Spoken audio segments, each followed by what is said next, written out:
to my channel, lovely YouTubers. See, I'm so polished and I shine. Alright, in all seriousness, welcome to my channel. If you haven't heard that song before, it is from Fun Home, a awesome Broadway musical about basically this woman's life. It's very fun because she lived in a funeral home, or that was kind of their parents' work. Anyway, back to what I'm talking about today. I want to share with you a really awesome hair story I have. If you can't tell, I am natural. I've been natural for about 2.5 years. I transitioned for about a year and then ended up cutting off my ends August 2015. So it's been 2.5 years since transitioning, which is awesome. It's been a very hilarious and weird and sometimes frustrating journey, but I'm really glad my progress so far. But our biggest struggle being a 4B, 4C hair texture with a medium to low porosity is a wash and go. I always have to take about 3 hours to do my hair because 1, I'm a lazy natural and I don't do my hair as often as I should, and 2, I want this really great definition, and I found the only way to do that was through a twist out. So I basically have to spend hours twisting my hair, and then I wouldn't like it until like day 3 when it was twisty. It was also nice and puffy and it was big. So yeah, I struggle with my hair a lot. And so I've been kind of toying with wash and goes for a little bit.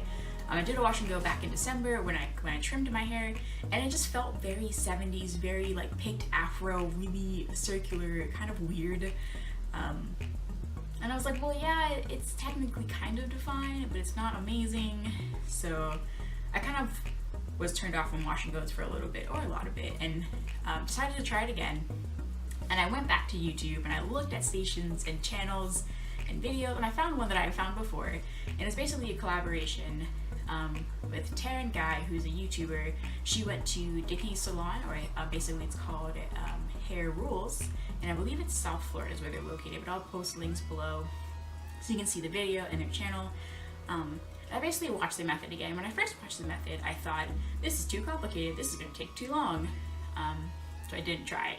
So I tried it again, or I tried it this time, and holy crap, I love it. So I'm going to go into detail about the method today, so I hope you guys find it informational. So first things first, things you need. You only need about 4 items to do this wash and go. First is you need clips. I use these guys, very simple. They're like 6 for like $1 or something. You only need about 4 or 5 of those depending on how big your sections are going to be. And I also have alligator clips as well. Any clip will work. The next is you want a conditioner. I use, looks like this. It is called Donna Marie. It's called Super Detangling Conditioner. It's very natural, not tested on animals, all that fun stuff, also sulfate free. And then the next product I use is also from Donna Marie, and it's their Dream Curling Cream, which is basically a styling gel, or really a hold. And then I also paired it with a gel from like the dollar store, nothing too fancy. And I paired it because I was skeptical that this was gonna work. Now that I've used it before, you probably could either get away with a moisturizer or a holding cream or a gel, depending on how much definition you want. So the method. First step is to rinse your hair. So basically you're gonna go with the co-wash method. You wanna basically rinse your hair of anything that's been in your hair. For me, because I barely rinse my hair once a week, I just really want to stand under there for a good 5 minutes and really kind of run my fingers through to get it clean. If you are rinsing your hair more often and using more product, you might need to still do the same thing. Or if you're not using product at all, you're already good for step 1. But you want to make sure that your hair is very pliable. Don't just rinse it and then start conditioning. You want to make sure your hair is ready to accept whatever comes next. So make sure your hair is nice and soft and pliable and really kind of weighed down by that water. So then we move on to step 2, which is the condition. So you want to use a conditioner, not necessarily co-wash, because co-washes are now formulated mostly to be kind of like a shampooing or a conditioning shampoo, and you really just want that moisture, so you really just want that conditioner. So I probably use a good 3 palms of conditioner. Again, I am a lazy natural. I probably, since doing my hair today, the last time I probably put water on all of my head was over a week ago. And I sleep without a bonnet. So you can see, yeah, it's amazing my hair even looks this good. So definitely want to get a great conditioner. Again, I used about 3 palmfuls just because my hair was in need of that much moisture. If you are better natural than me, you probably need less conditioner. And so my method is to run, I do pats. So I pat up here, pat on the side, pat in the back, pat in the front, run it through, and then I want to just kind of pin it up. So in the shower, I keep clips, and I just clip it off my neck while I then wait for it to work its magic. At this point, I'm now just kind of washing myself in the shower because you're getting ready for work at this point. So you finish washing yourself, you want to go back to your hair. At this point, I detangled in the shower. I sectioned into about 5 big sections, or 4 actually for the shower. I did 1 here in the middle, 2 on the side, and then I left the back out. So from there, you just run your fingers through and rake them through with the conditioner still in your hair. Also important to note, if you can't get your fingers through your hair with your conditioner, you need a new conditioner. So you should be able to get through your hair, and it should be moisturized enough that you could run your fingers through it and get some of the knots out. As far as this method goes, it is an okay method. I'm used to detangling with a wide tooth comb and a paddle brush, and like I love my paddle brush. I think it makes my hair feel really smooth and really silky. But again, with those tools, you're actually ripping out a lot of your hair and not just getting rid of the shed. So with your fingers, you have a little more control over that and how gentle and smooth you can be, and also you can feel the knots are.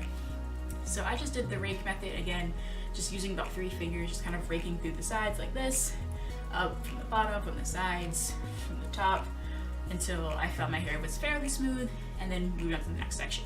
Again, being a lazy natural, my hair wasn't fully detangled, but I wanted to kind of see how fast I could go and still get decent results. So I did the back section, the 2 sides, and then the front. And then the biggest key here is once you are finished, rinse with cold to lukewarm water, and then don't touch your hair. Do not pat with a towel, do not wrap in a t-shirt, like just leave your hair hanging and soaking. So I was kind of bad, and I definitely touched the bottom of my hair with a towel because I don't like it dripping on my face.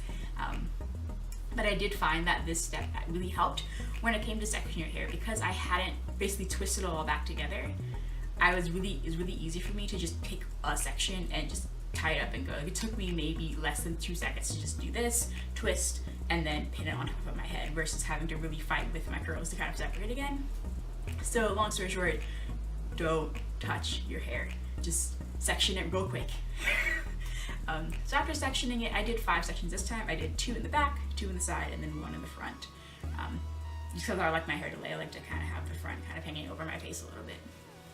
So from there, you're going to move on to your styling creams and gels. So I did about maybe 1 to 2 tablespoons of styling cream with about 1 tablespoon of gel. And I did go a little heavy on the gel, and I definitely could lighten up. My hair does feel a little bit crunchy, and not like a really bad crunch. It still does move with the wind and stuff. It's just, again, me being skeptical, I wanted a lot of hold, so I could definitely go with less hold and either only use a styling cream or just use less gel.